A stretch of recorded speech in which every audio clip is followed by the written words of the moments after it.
বেরিয়েছিলাম একটু শপিং করব বলে। অনেকক্ষণ বাসের জন্য অপেক্ষা করে বাস অবশেষে পেলামই না। কী করি? তারপর মনটা বড্ড খারাপ হয়ে গেল। ভুতুর বাবা হঠাৎই ভুতুকে বলল, তাহলে চল আইসক্রিম খাইয়ে নিয়ে আসি। তো ভুতুর বাবার সঙ্গে তো হাঁটা লাগালাম। আইসক্রিম কি আর হাতের কাছে?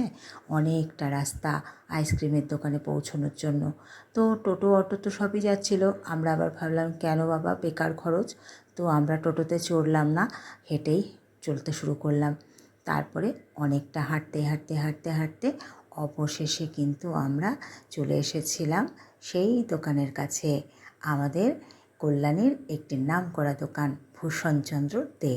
এখানে অবশ্য আমি আগে অনেকবার এসেছি, তবে তখন আমি আসতাম আমার এক মামা বন্ধুর সাথে। আসলে সেই মামা বন্ধু আমাকে জীবনে অনেক কিছু শিখিয়েছিল, তাই আমি সেই মামা বন্ধুর কাছে অনেক কৃতজ্ঞ। আর মানুষ চিরজীবন সঙ্গে থাকে না, কিন্তু মানুষের স্মৃতি সঙ্গে রয়ে যায়। এই দেখো, কুলফি হাতে অবশেষে পেয়েই গেলাম। ভুতুরে এই কুলফিটা পছন্দ হলো না, তাই আমি এটা নিলাম আর তারপরে কুলফি খেতেও শুরু করলাম। আজকে গরমটা একটু বেশিই পড়েছিল, তাই কুলফিটাও গলে যাচ্ছিল। দোকানদার আমাদেরকে টিস্যু দিল। টিস্যু দিয়ে কুলফিটা ধরে তারপরে কুলফিটা খেয়ে নিলাম।